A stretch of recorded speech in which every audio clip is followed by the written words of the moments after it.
क्या आप जानते हैं कि यीशु मसीह के सिर के ऊपर कांटों का मुकुट क्यों रखा गया? मत्ती अध्याय 27 उसकी 29 आयत में लिखा, सिपाहियों ने कांटों का मुकुट गूंथकर यीशु के सिर के ऊपर रखा और उसके दाहिने हाथ में सरकंडा दिया और उसके आगे घुटने टेक कर उसे ठट्ठों में उड़ाने लगे और कहा, हे यहूदियों के राजा नमस्कार। सिपाहियों ने तो वो कांटों का मुकुट यीशु मसीह का मजाक उड़ाने के लिए उसके सिर पे रखा था, पर वो नहीं जानते थे कि इसके पीछे एक गहरा भेद है। जब परमेश्वर ने इस दुनिया की सृष्टि की थी तो बाइबल बताती है कि परमेश्वर ने सब कुछ अच्छा बनाया था। जब परमेश्वर ने आदम को बनाया तो उसे अदन की वाटिका में रखा, जहाँ पर तरह तरह के पेड़ पौधे और फलदार वृक्ष लगे थे, और परमेश्वर ने आदम से कहा था कि तू वाटिका के सब वृक्षों का फल खा सकता है, पर भले और बुरे के ज्ञान का जो वृक्ष है उसका फल तू कभी न खाना, क्योंकि जिस दिन तू उसका फल खाएगा उसी दिन अवश्य मर जाएगा। अब आदम परमेश्वर की आज्ञा को तोड़ देता है और उस मना किए हुए फल को खा लेता है। उत्पत्ति अध्याय 3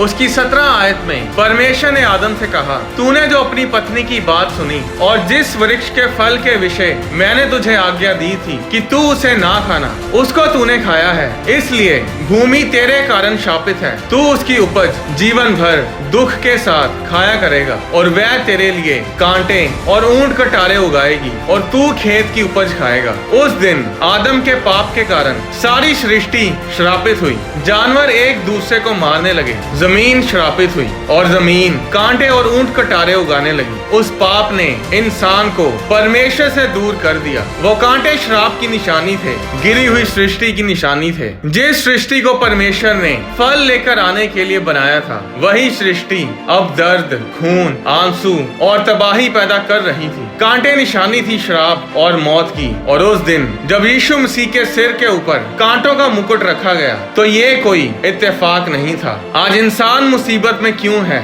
उसी श्राप की वजह से। आज अपने आप कुछ भी अच्छा नहीं होता, उसी श्राप की वजह से। बीमारियां कहां से आई, मौत कहां से आई? उसी श्राप से। कांटे निशानी थी श्राप और मौत की, और उस दिन जब यीशु मसीह के सिर के ऊपर कांटों का मुकुट रखा गया तो ये कोई इत्तेफाक नहीं था। ये एक चिन्ह था कि यीशु मसीह उस श्राप को अपने ऊपर ले रहा है ताकि हम उस श्राप से आजाद हों। इसलिए कांटों का मुकुट, जो कि श्राप का प्रतीक है, यीशु मसीह के सिर के ऊपर रखा गया, क्योंकि यीशु मसीह ने सूली के ऊपर हमें उस श्राप से हमेशा के लिए आजाद किया। गलातियों अध्याय 3 उसकी 13 आयत में लिखा, मसीह ने जो हमारे लिए श्रापित बना हमें मोल लेकर व्यवस्था के शाप से छुड़ाया, क्योंकि लिखा है, जो कोई काठ पर यानी जो कोई सूली पर लटकाया जाता है वह शापित है। हर एक बात जो बाइबल में लिखी है, हर एक शब्द जो बाइबल में लिखा है, उसका बहुत ही बड़ा मकसद है। बाइबल में कुछ भी ऐसे ही नहीं लिखा गया। परमेश्वर जो कुछ भी करता है उसके पीछे उसका एक खास मकसद होता है। वो इंसान जो परमेश्वर के साथ आमने सामने बातें करता था, जो स्वर्ग दूतों के साथ बातें करता था, उनके साथ काम करता था, अब स्वर्ग और स्वर्गीय चीजों से दूर हो चुका था। वो ना तो परमेश्वर को देख सकता था, ना उससे बातें कर सकता था, ना ही स्वर्गीय दुनिया के साथ कोई बातचीत कर सकता था। इंसान को अपने से दूर जाता देखकर परमेश्वर से रहा नहीं गया और उसने एक ऐसी योजना बनाई, एक ऐसा मास्टर प्लान बनाया जिससे इंसान फिर से परमेश्वर के साथ रह सके, परमेश्वर के साथ समय बिता सके, और ये योजना थी यीशु मसीह को क्रूस पर चढ़ाया जाना। अब जब यीशु मसीह और बरअब्बा को सभी लोगों के सामने पेश किया गया तो वो भी कोई इत्तेफाक नहीं था। इसके पीछे भी एक मकसद था, एक भेद था। पुराने नियम में योम किप्पोर के दिन एक रस्म की जाती थी। अगर आप पुराने नियम को पढ़ें तो उसमें ऐसे बहुत से पर्व इजरायली लोग मनाते थे,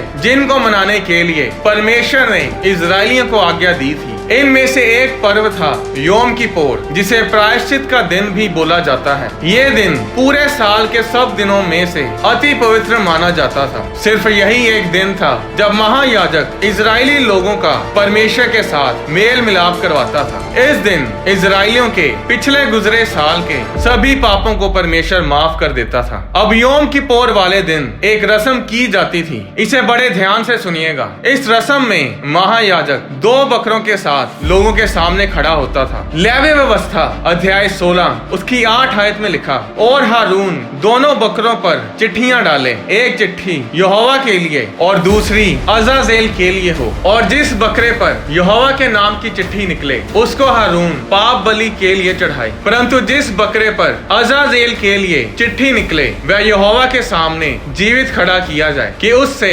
प्रायश्चित किया जाए और वह अजाजेल के लिए जंगल में छोड़ा जाए। इस वचन में परमेश्वर ने कहा कि बकरे की कुर्बानी से पहले दोनों बकरों को सभा में खड़ा किया जाए, फिर दोनों के लिए चिट्ठी डाली जाए। तो महायाजक एक बर्तन में से दोनों के लिए चिट्ठी निकालता था और तब फैसला होता था कि उन दोनों बकरों में से कौन सा कुर्बान किया जाए और कौन सा छोड़ दिया जाए। इसी तरह हम सब के पापों की माफी के लिए हमें परमेश्वर से मिलाने के लिए यीशु मसीह को कुर्बान किया गया, और यीशु मसीह की कुर्बानी से पहले यीशु मसीह को भी सभा में पेश किया गया, और उस दिन एक नहीं 2 लोगों को सभा में पेश किया गया। एक को कुर्बान कर दिया गया यानी यीशु मसीह को, और दूसरे को छोड़ दिया गया, और उस दूसरे का नाम था बरअब्बा। और पाप बलि के बकरे की तरह यीशु मसीह को कुर्बान किया गया और दूसरे बकरे अजाजेल की तरह बरअब्बा को छोड़ दिया गया। योम किप्पोर पर्व की रीति के अनुसार जो बकरे कुर्बान किए जाते थे उनका एक जैसा होना जरूरी था। यीशु मसीह परमेश्वर का बेटा है, पिता का बेटा है। क्या आप जानते हैं कि बरअब्बा का मतलब क्या है? बरअब्बा नाम इब्रानी भाषा के 2 शब्दों से बना है, बार और अब्बा। बार का मतलब है बेटा और अब्बा का मतलब है पिता। बरअब्बा का मतलब है पिता का बेटा। अब दोनों जिंदगियां जो सभा में पेश की गई वो एक जैसी थी। एक था पिता का बेटा यानी यीशु मसीह जिसे कुर्बान किया गया, और दूसरा भी पिता का बेटा यानी बरअब्बा जिसे छोड़ दिया गया। तो अब अगर परमेश्वर को आपकी जगह पर मरना था तो परमेश्वर को आपके जैसा बनना पड़ा। उसे स्वर्ग छोड़कर धरती पर आना पड़ा, उसे मनुष्य बनना पड़ा, लहू और मांस के शरीर में आना पड़ा ताकि अपने आप को हमारी जगह पर कुर्बान कर सके और हमें सजा से बचा सके। तो क्या यीशु मसीह की कुर्बानी से हम सब लोग उस आदम के पाप के कारण आए हुए श्राप से आजाद हो चुके हैं? नहीं, सभी नहीं। सिर्फ वही लोग जो यीशु मसीह पर विश्वास करते हैं और जो उसे अपना उद्धारकर्ता, अपना मुक्तिदाता ग्रहण कर चुके हैं, सिर्फ वही लोग उस श्राप से आजाद हैं। यूहन्ना अध्याय 3 उसकी 16 आयत में लिखा कि परमेश्वर ने जगत से ऐसा प्रेम किया कि अपने इकलौते बेटे को